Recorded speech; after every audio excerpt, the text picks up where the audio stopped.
recorded live from Hong Kong and Toronto.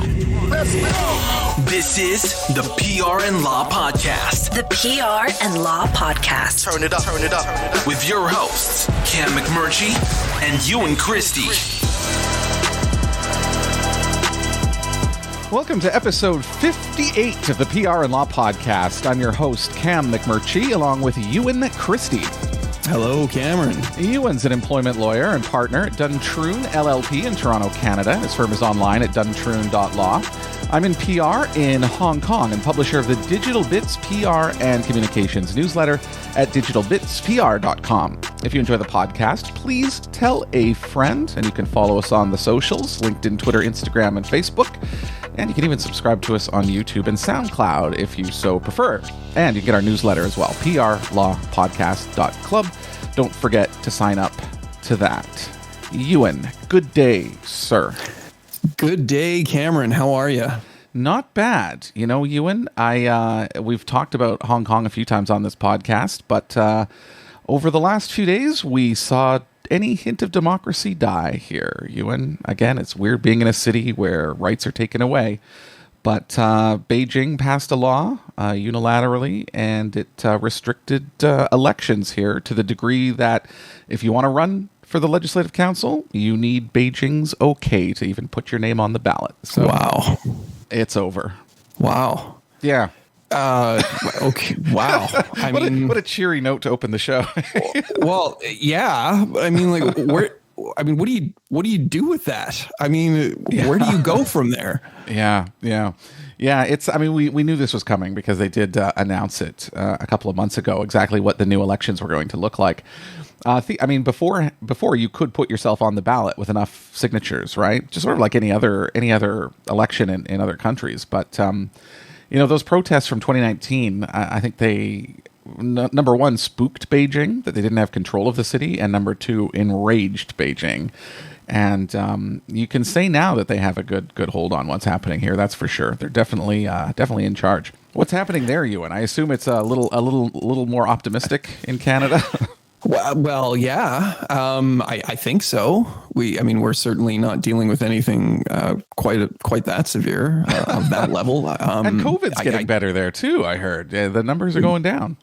Hey, yeah, it is. We're vaccinating like crazy here, Cameron, which is good news. I saw another human being, somebody outside of my bubble today. Oh, nice! For the first time in actually over a year since we've seen each other, which was very, very cool. Distanced, of course, but we're slowly but surely getting back to normal, but we're dealing with the same stuff everybody else is dealing with in terms of new variants coming in, and how that impacts people who've only had one dose, because most Canadians still have only had one shot. So, it's not like we're out of the woods by any stretch of the imagination. Yeah, on this front, it's really good over here. I mean, we've had 0 cases on many days now. And so it's mostly, people are feeling very optimistic now. Everywhere is packed. The restaurants are full. The bars are full again. Not that they were ever empty, because we never had them closed, but it's just in a really good spot. And I think, there has been a shift, though, Ewan, because obviously in North America and Europe, the vaccination rate is pretty high, and the caseloads are coming down. But it's the Asian regions that have really started to have some problems, and that includes Taiwan, for instance. They've had a huge spike, and it's their first one, really. They're dealing with it now. It's become a major problem there. Yeah, I saw something about it the other day, and of course it caught my eye just because, really, that is the example that the global community has turned to, right? And just the remarkable job that they've done since day one of this thing.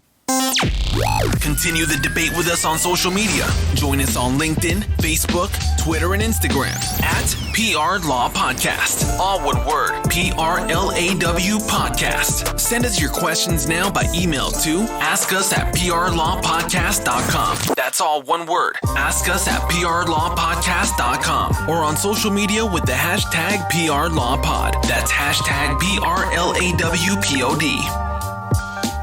Take it away, Ewan. Well, Cameron, our old friend Amy Cooper is back in the news. Our listeners, they might recall the episode we did on Amy Cooper, which was, if you can believe it, Cam, was all the way back on episode 8. Oh, really? Single digits. Yeah, it was all the way back, all the way back then. Cooper, for those who perhaps didn't hear about this incident, Amy Cooper was involved in a pretty shocking racist outburst in Central Park after Christian Cooper, no relation, asked her to put her dog on a leash. When Miss Cooper refused, the incident quickly escalated, resulting in Miss Cooper calling 911 and alleging that, quote, an African-American man is threatening my life, end quote. And, which of course couldn't have been any further from the truth. And, through the entirety of this incident, Mr. Cooper remained calm. He was well distanced from Miss Cooper and clearly was of no threat. And you can see the video, so it is clear.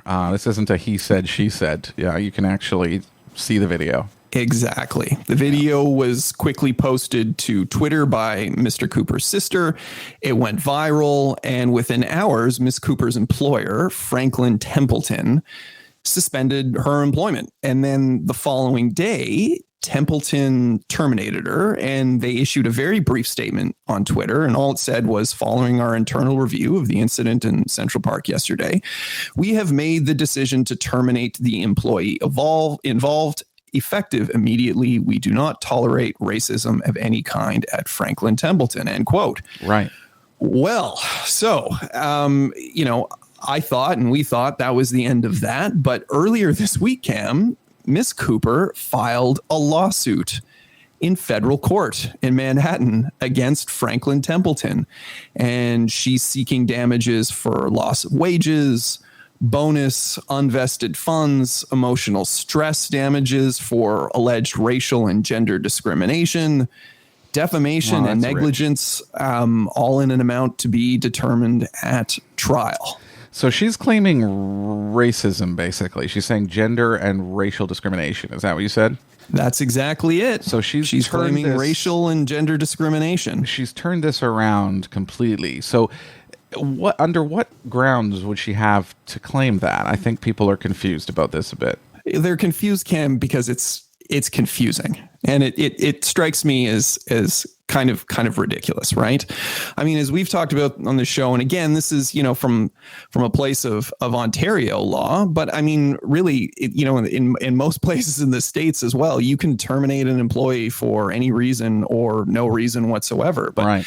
One of the issues here in Ontario, of course, is you cannot terminate an employee on a without cause basis for any reason that is discriminatory under human rights legislation. So all of the stuff that you would assume, you can't terminate somebody on the basis of gender, of race, of sexual orientation, of marital status, these sorts of issues. So effectively what Cooper is alleging here is she's saying that the basis of the termination from Templeton was that she is a white woman. And had she not been a white woman, she would not have been terminated. And this is, precisely what plays into her suit, Cam. So, but how does she know that? How can she make that claim? That seems, is there evidence for that? Look, you can have, as we've talked about before, Cam, on this show, 9 times out of 10, you will find a lawyer who will bring a suit for effectively anything that you would like to allege. Especially in the U.S. That does not necessarily mean that it's the right thing to do. Fair enough. And one of the things she says in her suit is that Templeton, quote, perpetuated and legitimized the story of Karen, in quotations, versus an innocent African-American to its perceived advantage with reckless disregard for the destruction of the plaintiff's life in the process. End quote. Wow. Yes. And she also alleges that the company did not perform an investigation into the incident, as it alleged in its Twitter statement, and that as a result of the termination, she has suffered severe emotional distress and that she was suicidal. Okay, so breaking that down a bit, on that point, I guess she would have a case, maybe, because, I mean, she's right. They did fire her quickly. Now, that doesn't mean they didn't do an investigation, but it could mean that they didn't do a super thorough one. So there seems to be some ground there potentially, yeah? Well, I mean, look, you can argue that the investigation wasn't conducted thoroughly. I mean, it's not outside the realm of possibility, and it's certainly not something that you frequently see in workplace, in wrongful dismissal suits. We see lots of them in Ontario where a terminated employee alleges that the investigation was flawed, and often there are issues with the investigation. But I think, the issue for Ms. Cooper here is that, again, the basis of the allegation is that she was terminated because she is a white woman, right? Mm-hmm. That there was actual discrimination on the basis of gender and race, those two prohibited grounds. And that's effectively what she's going to have to prove, that were it not for the fact that she were a white woman, she would still be working at Franklin Templeton. I think that's going to be a very, very difficult argument to make out. Yeah, I was going to say, like, to non-lawyers, I mean, this just sounds ridiculous, right? I mean, you can see on the video what happened. I mean, she clearly made it racial herself in terms of what she said on the phone to the 911 operator. So, I mean, that's established and it's fact and there's evidence there for it. In terms of Franklin Templeton's response, if she had been Black or Latinx or whatever, would they have kept her on despite that sort of racially tinged outburst in Central Park? I don't know, but I don't know how she's going to prove that they would have, or that they only let her go because she's white. That seems like a very difficult thing to have to prove. Well, that's just it. And it's also a bit of a red herring, right? It's not a matter of whether they would have done this thing had she been, had she been Latin, had she been Black, had she been fill in the blank. She has to prove that, it was done because she was white and because she was a woman.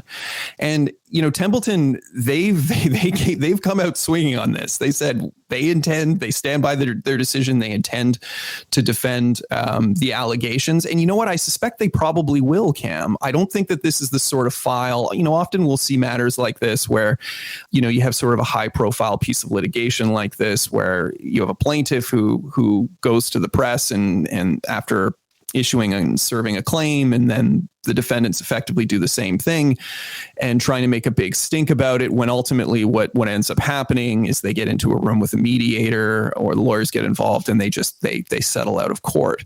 I don't know that that's going to happen here, because I think that, in many regards, Franklin Templeton, they tied their reputation to this termination. And I don't think that they're going to take a position where they will settle out of court. I mean, obviously we'll see what happens, but I suspect that could raise a lot of furor in the public as well, if ultimately they, quote unquote, paid her off in an undisclosed out of court settlement, right? I mean, I think the optics of that could be very, very bad for the company, such that I think they're probably going to have to fight this and play it out. Yeah, and I guess it does depend on what evidence they're going to bring, and you know what I mean, some of the details of the case. But I think there's no doubt that she suffered. I'm sure she must have suffered from this. And, some of the claims that she made towards the end there, Ewan, that you read off, no doubt happened. Is there any way that she can say that some of this suffering that she's had has been due to the actions of Franklin Templeton, and that she should get some compensation for that part? So forget the part where she is laid off, if we can separate them. How about the part where she has suffered? Because Franklin Templeton did make their statement public, for instance. Those kinds of things. Is there any sort of room there for her to claim something? Well, yeah. I mean, I think the argument, and again, sort of putting this in more of a Canadian context where I can sort of at least comment from a legal perspective. I mean, one of the allegations is the defamation aspect, right? That, yeah, I mean, these were sort of defamatory statements that were made about her in a public sphere, and that she suffered reputational damage accordingly. Here's the problem with that, Cam. I mean, it's only a defamatory statement if it's untrue. And, again, I think anybody who's seen that video isn't going to come away from it thinking that Miss Cooper was an innocent bystander in this regard. And this sort of leads Cam to another issue and hurdle that I think she's going to have to face. And that's the fact that she issued a written apology, as you might recall, right? In her written apology, this is what it said. She said, "I reacted emotionally and made false assumptions about his," being Mr. Cooper's, "intentions, when in fact I was the one who was acting inappropriately by not having my dog on a leash. I am well aware of the pain that misassumptions, okay, and insensitive statements about race cause. I would never have imagined that I would be involved in the type of incident that occurred," end quote. Oh, that's going to kill her. Yeah, that's tough. That's going to be tough to get out from underneath. Yeah. She's fighting a lot of stuff uphill. I suspect from a strategic perspective, the goal here would be, let's raise a stink. Let's throw everything at the wall in terms of suing Franklin Templeton and see if we can at least get them to put some money on the table, because I have no doubt that Miss Cooper's life has been destroyed through this process. And, we can debate about whether or not that's justified or not. But I mean, Mr. Cooper himself said after the fact, look, I think all the piling on has been excessive. Let's leave this woman alone. I think she suffered enough. I mean, that was his perspective on the issue. But again, that's not necessarily the point. And it's certainly not the basis of a lawsuit. Yeah. Ewan, one other point here too is regarding the investigation and her claiming that it wasn't adequately investigated. Her employer didn't look into it thoroughly enough. And in her claim, she does basically say if the investigation had been done, it would find that she did not yell at Christian Cooper because she was racist, but because she was alone in the park and frightened to death, is the term used in her lawsuit. Even that's going to be difficult because, again, you can look at the video. It's not in the evening. It's daylight. And, I mean, Christian Cooper was there to bird watch. I mean, I just, like, as I look through this, too, it just seems like there's not going to be much of an opportunity here for her to get this done. No. And look, and again, like Franklin Templeton, they were within their rights to terminate her. The issue, of course, was that termination motivated by racial and gender discrimination? Because that is the issue upon which her argument will live and die. Either she is able to make out a case that were it not for the fact that she was a white woman, she would still be working there, or not. And again, having viewed that video, I think it's going to be a very, very, very difficult case for her to make out. Show your support to the PR and Law podcast by making a one-time donation or setting up a subscription with us on Patreon. Every little bit helps us keep the lights on and bring the show to you each week. If you'd like to chip in, please visit PRLawPodcast.com. That's PRLawPodcast.com. Click support the show. Thanks for helping us out. So, Ewan, an airline found itself in some hot water this past week. Ryanair, the low-cost carrier in Europe. You heard about this story, yeah? Where a flight was diverted to Belarus? Yeah. Okay. Yeah, crazy story. Absolutely. And it's actually quite shocking. And as far as we know, unprecedented as well. Now, I don't want to get into the actual story. I want to take a look more at how Ryanair handled it. But just for listeners who may have just heard bits and pieces about this or who don't know, it basically centers on a man by the name of Roman Protasevich. He is a journalist. Actually, this bothers me, Ewan, because the media call him a journalist or a dissident journalist. But he's taken a side in a political dispute. So I think activist or dissident is much more accurate in this case. But anyway, this journalist / dissident has been opposing the government in Belarus. Now, there was an election in Belarus last year. Alexander Lukashenko won the election. He has been president there for 26 years. It's likely was not a fair and properly held election. Right. We say election in quotation marks here, right? Sort of like what's going to happen in Hong Kong from now on. Anyway, so, I mean, he was involved in protests last year against this election, the result of the election, and Lukashenko. And apparently one of his big crimes, according to the Belarusian government, is this Telegram channel that he runs. And Telegram being a more secure chat app that does enable you to sort of rally people together. Again, this was also used in Hong Kong during the protests in 2019. Anyway, he got on a Ryanair flight in Athens, and the flight was heading to Vilnius in Lithuania. So not going to Belarus at all. He's going from one country to another, and we will let CNN's Matthew Chance take it from there. This was the scene at Minsk airport at the weekend, where Protasevich was taken off this airliner after it had been forced to land because of what the Belarusian authorities said was a mid-air bomb threat. They even deployed a fighter jet to intercept the passenger plane. The airliner with Protasevich on board had been en route from Athens to Vilnius in Lithuania when it was ordered to abruptly change course by Belarusian air traffic control. All right, so that's the gist. There was the air traffic control. Actually, there's a transcript of the ATC communications. Basically, Belarus contacted the pilot and said there is a bomb on board or a security threat. You need to land in Minsk. The flight was already it was already coming down near Vilnius. And they said, come to Minsk as the nearest airport. It wasn't the nearest airport. Vilnius was much closer where they were actually heading. And so the plane took a turn and headed to Minsk. And yeah, there were military jets that were scrambled to escort that plane down in Minsk. It's really a shocking kind of development that happened. But now this came out. I mean, this obviously leaked pretty much right away. I mean, there's people on that flight. It landed in Minsk. As soon as there was a announcement on board saying that the plane was going to be diverted, he was worried right away, and passengers figured out that he was going to be somehow a target pretty quickly. So this came out.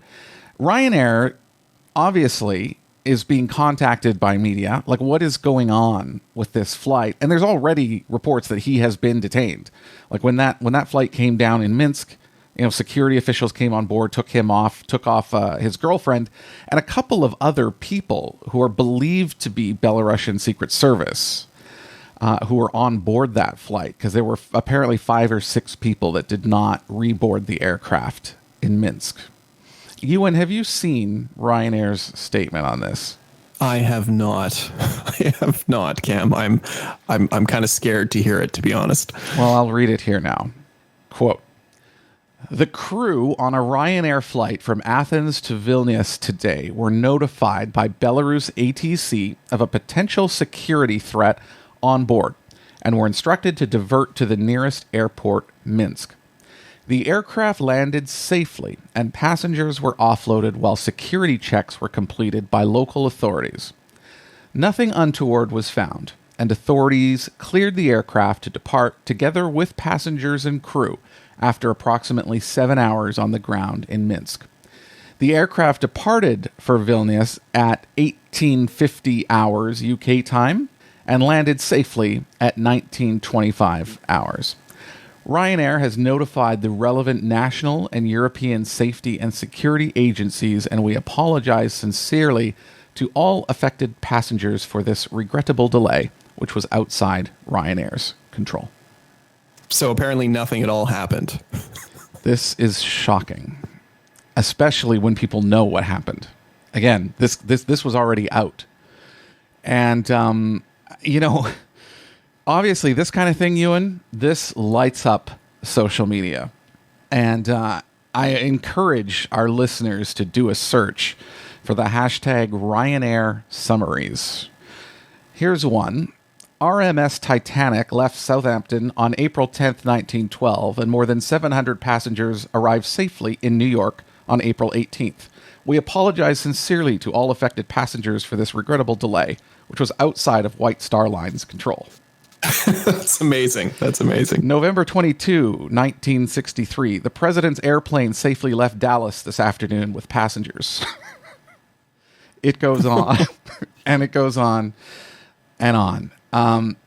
This is just a fiasco for Ryanair, really. And, this is the danger. And this circulated in sort of PR circles last week, because this is the danger of not thinking this through. Now, I don't know why Ryanair didn't want to address the elephant in the room, which is that basically the plane was hijacked and a passenger was taken off the flight. And everyone knew that. They knew why it was diverted.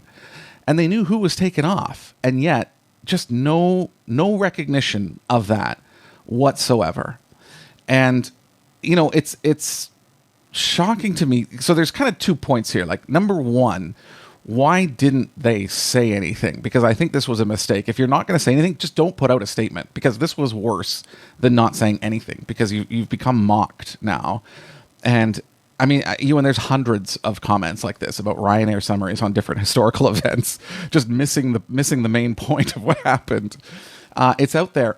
And then on the second one is, even if you're not going to say it, and again, you have to explain, you have to touch on, you have to address the obvious, right? I mean, companies have to do that because people know. Like, it looks oddly like they're trying to cover something up or hide something. And why? Like, this isn't necessarily Ryanair's fault, right? Like, why are they being so coy about this? But second, even if you're not going to address the elephant in the room, write something that's still a lot better than this. I mean, this does look really silly. I mean, they could have just said that there was a security incident and, some passengers are being investigated, something like that. Although that is not my recommendation. But so there's kind of two infractions here. One, they didn't address the issue. And two, in not addressing the issue, they also wrote an awful statement that left themselves really vulnerable to ridicule. It's like a budget airline hiring budget PR cam. Is that what you think's going on here? They can't afford the real deal. Yeah. It's funny because I was poking around their website and I thought there's really not much on here on the corporate website. I thought they must not have, very many staff there. Here's another one, Ewan. Another idyllic summer has come and gone on Amity Island, where residents were treated to visits from an unusually large fish and even got to watch it eat. Hashtag Ryanair summaries. Now, I was thinking about how they should have handled this, and I had a few ideas here. First off, the fact that they were this started with a notification from Belarus ATC. That's an important point. They included that, so check there. It was a bomb threat. Okay, they mentioned that, sort of. They said it was a security issue. They could have said bomb threat. Either one, okay, so check. They did that. Now, there's a couple of points here that they didn't put in. So I assume, and I don't know this, but I assume that the crews did follow procedures here. So if there is a bomb threat called into the aircraft from an ATC, I assume that they are supposed to take the advice of the ATC in those situations. I mean, if their crew did follow procedures, put that in there. I think that is important because there's actually a lot of criticism right now that the crew should not have diverted. And so this is an interesting point of contention. And then explain that upon landing, however many number of people were taken into custody by local police or local authorities. I think this is important as well. I don't think it's necessary to name them. I think there's some privacy issues around that. But I think you absolutely have to say that some passenger, because again, if you're coming out and saying there's a bomb threat or a security threat, it's not beyond comprehension to assume that maybe some people were pulled off the flight when you're landing, right? Like, you're saying there's a security threat, so there is a good chance that maybe somebody on board is suspicious. So I think it's okay to do that as well and to point that out.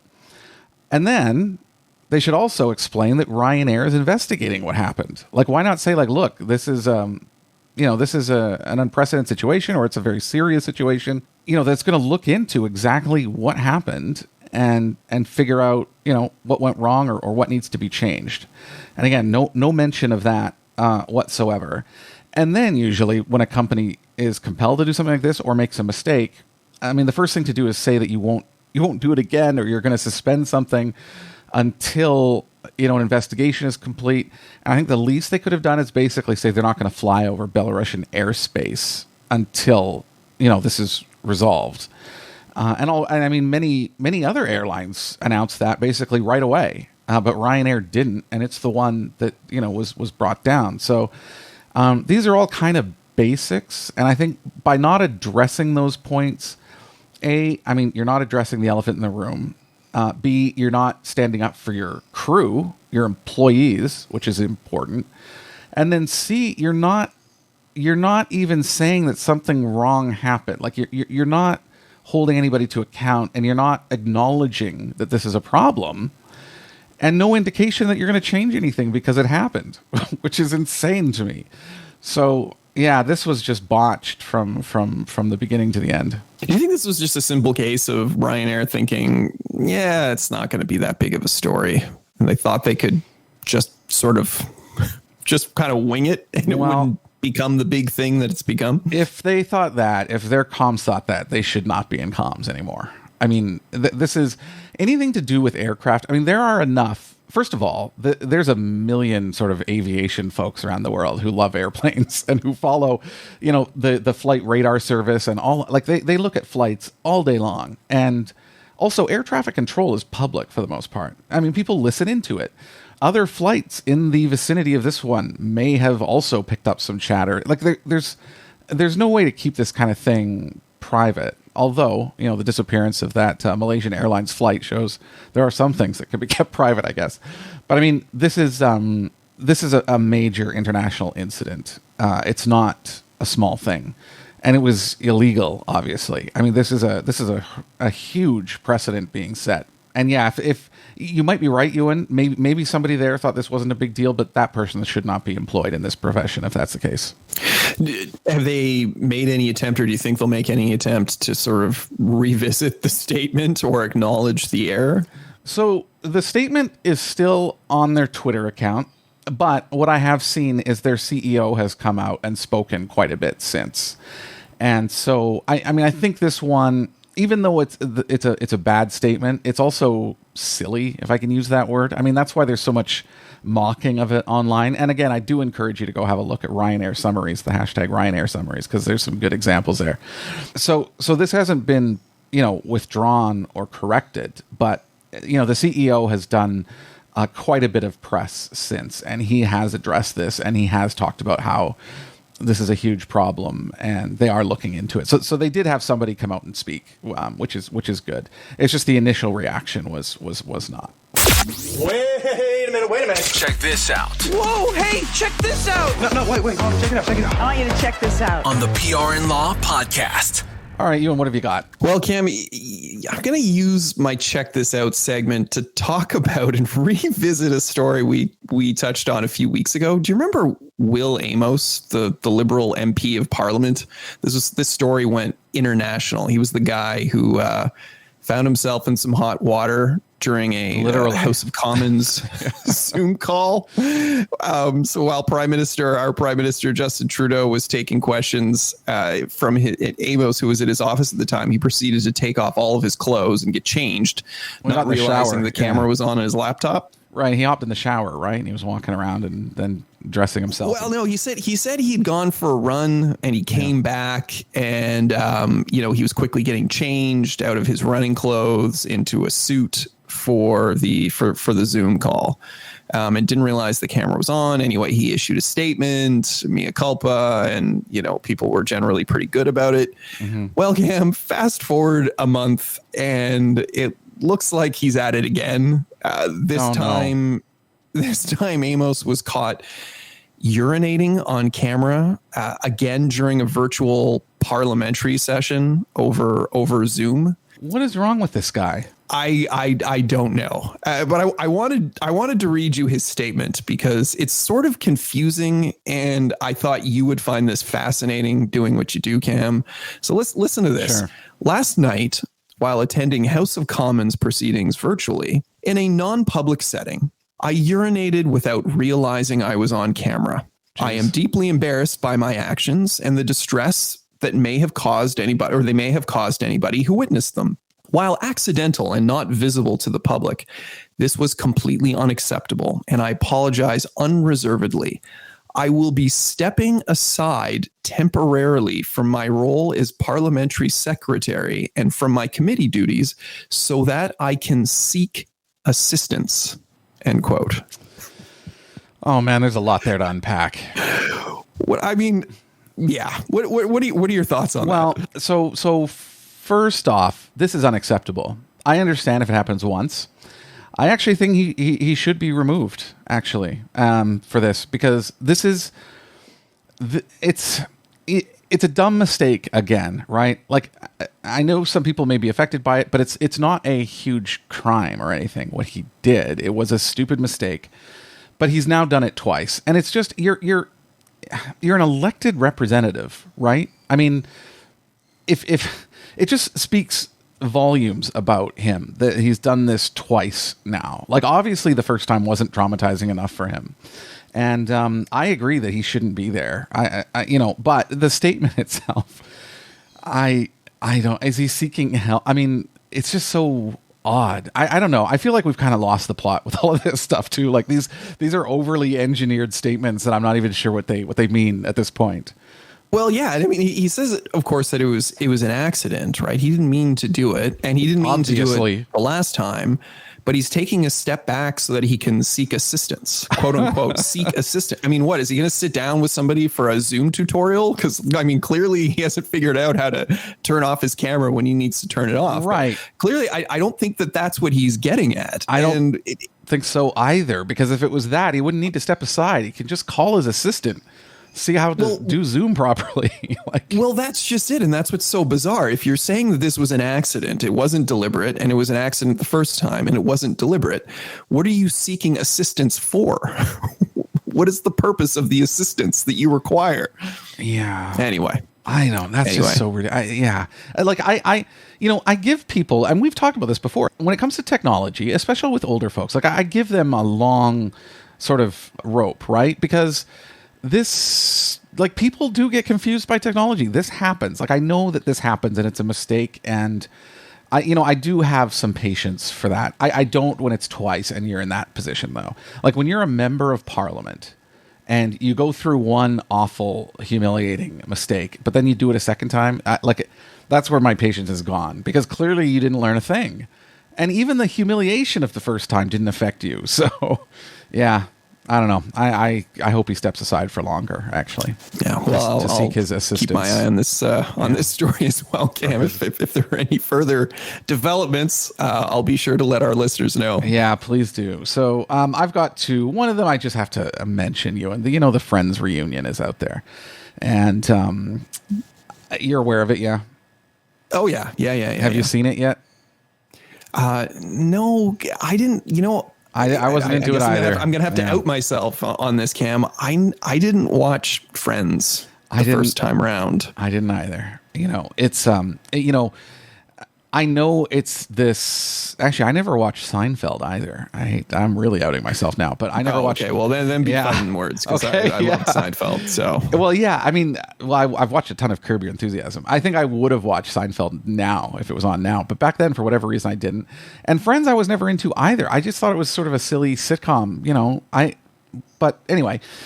I did recognize its power when I moved to Asia, though, because I moved in 2004 to Beijing, and that was the last season of Friends, was 2004. And when I arrived in Beijing, Friends was everywhere. Like, it's what everyone talked about. It was how a lot of the young staff that I worked with at the radio station in Beijing, they loved Friends. It's how they related to sort of American culture and American way of life, and I just couldn't believe how big that show was. And so I do understand, why this reunion is so big now. It's just that it's a global phenomenon in a way that's still really popular. And again, I don't fully get it. It's been on where I've been around sometimes, but it's never been something that I've ever sought out, or I can't name one episode to you, really.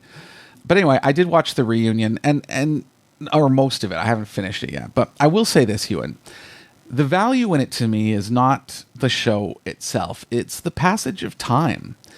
And this does affect everybody, because, you watch, and maybe our generation in particular, because we were in high school / college in the 90s. It's fairly close to, it'd be younger than what they were in the show, but not too far off.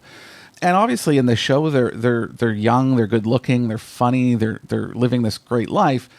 And then, you see them now and they still look pretty good and they're still having fun, but it's different, right? Like, they've got some experiences now and they've had some heartbreak and they've had some difficult times. And, Matt LeBlanc has obviously gained some weight and Matthew Perry's had some difficulties with addiction. And it is, I do think it kind of hits home to see them at their peak, kind of, in terms of their performance from the 90s and then look at them today, and not in a bad way. I really want to stress that. It's not that, things have gone downhill, but it's just the progression of time. And that does hit all of us. And I think that's the part of the show that kind of sunk in with me a little bit. It's just how quickly this time has moved on. Yeah. And I think, the second act that the show has enjoyed has been really interesting, right? When it hits streaming services, there's been a lot of really, really, really interesting articles around the appeal of the show. And much of it from what I've read anyway, is that idea of what life was like in that period of the 90s, to be a 20-something person in a pre-Facebook, Twitter, WhatsApp, TikTok, fill in the blank, high-speed internet, smartphone era, right? The idea, all the sort of tropes that are based around an answering machine, for example, right, Kim? Yeah. Just the sort of general simplicity. And it's not like interpersonal relationships were any more simple than or complicated than what they are now. But in the absence of all of the tech that was sort of affiliated with it, I think that there, at least from what I've read, there's been something that's been appealing about that style of life and not having to deal with that aspect of social interaction. I mean, I guess all the dating apps would be another sort of prominent example of something that just wasn't there at the time, right? Yeah, that's part. And also the fact that there's no way that you could afford an apartment like that in Manhattan now for a bunch of 20-somethings. Or then, for that matter. Or then, really. Yeah, but it's gotten much, much worse. So anyway, yeah, again, not a Friends fan, but it was an interesting watch for me from that perspective. But the second one, Ewan, just really quickly, this one's a little more serious. This is, Matt Iglesias from Vox. I'm actually not a big fan of his, to be honest. I find him a bit sing-songy on podcasts and stuff like that. But he has a Substack newsletter called Slow Boring, and he has written about the media's lab leak fiasco. And this, I am with him 100% on this. I think the coronavirus, COVID-19, has obviously been highly politicized in the United States. And it got caught up in it last year on both sides. And because President Trump at the time talked about a lab leak, everybody else came out hard against it in sort of the, liberal establishment in terms of journalism and even scientists in many cases and media. And, now it's come out that maybe this is a possibility and maybe even a likelihood that this is where it came from. And why was it discounted so much last year? And I mean, the signs are pointing to just a resistance of Trump. And that may be the case. And if that's the case, that's scary, because that is an example of politics really trumping healthcare and science in the wrong direction. And this is something that I know the left has been very critical of, sort of the anti-vaxxers or the anti-maskers, about ignoring the science. But I think both sides kind of ignored the science to some degree. And Matt Iglesias really takes, journalism organizations and journalists themselves to task over this failure last year. And it could even cost lives. And so it's a serious one, and I do recommend this. His newsletter is Slow Boring.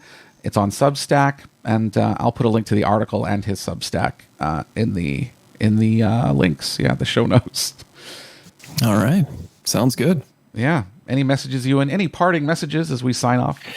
Well, yeah. I mean, we should, wish our friends in the U.S. a happy Memorial Day. Yeah, we screwed that weekend up last week. Yes, we screwed that up. Sorry, guys. We're please, just we're Canadians. I don't. What do you say? I mean, we should have known better. I think we should have known better, actually, because of the way that the Victoria Day long weekend falls. And I might be saying something that's incorrect again. I think there are some years where it does fall the same weekend as the Memorial Day long weekend. I think you're Doesn't right. that seem right, Cam? Yeah. Am I not right about that? Yeah, and it should consistently fall at the same time, actually. Okay. Why so then maybe that's what it is. Anyway, apologies for getting it wrong last weekend. We hope everybody's having a great, healthy, safe, long weekend, and we'll be back next week. Yeah, and my boss happens to be in the U.S., so I'm glad that he's on holiday today. Good times. All right. Thank you for joining us. Don't miss a show. Please subscribe in your podcast app of choice, or you can subscribe to the PR and Law Podcast on our YouTube or SoundCloud channels, and you should check those out. We're getting quite a few views on there. And you can also follow us on social media, Facebook, Instagram, Twitter, LinkedIn, and our newsletter, of course. We got to get that out. It's PRLawPodcast.Club. So for Ewan, Christy, this is Cam McMurtry. Light it up. This has been the PR and Law Podcast with Cam McMurtry and Ewan Christie. If you enjoyed the show, please share it with a friend or leave a review. You can also join us on LinkedIn, Twitter, Instagram, and Facebook by following our account at PR Law Podcast. That's all one word, PRLAW Podcast. Thanks for your support.